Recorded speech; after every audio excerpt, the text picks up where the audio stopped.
Mazlum Der Bursa Şube Başkanı ve Genel Başkan Yardımcısıyım. Danıştay 8. Dairesi'nin verdiği başörtüsü lehindeki karar kamuoyunda olduğu gibi derneğimizce de sevinçle karşılanmıştır. Biz yıllardan beri bilindiği üzere dernek olarak da bunun mücadelesini veriyoruz. Bir özgürlük mücadelesi Türkiye'de diğer kurum ve kuruluşlarla birlikte Mazlum Der'de bu mücadeleyi yürüten bir Müslümanların çok önemli bir insan hakları kurumudur.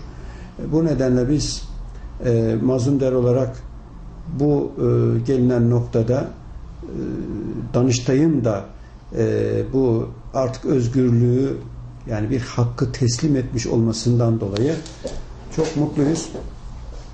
Olayın hukuki teknik boyutuna bakılacak olursa yani Barolar Birliği'nin ben sadece avukatlar için de değil, diğer kamu çalışanlarının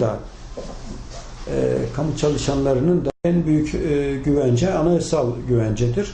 Anayasal güvenceler ve sonra dediğim gibi 657 sayılı devlet memurları yasası ve bunun akabinde de, bunun devamında da diğer yasalarda, mesela avukatlık kanununda ve benzeri diğer yasalarda eğer başörtüsünü kısıtlayan herhangi bir engel varsa hiza sahadan alınır, biliyorsunuz. Anayasaya uygun olarak o yasaların da ne yapılması lazım?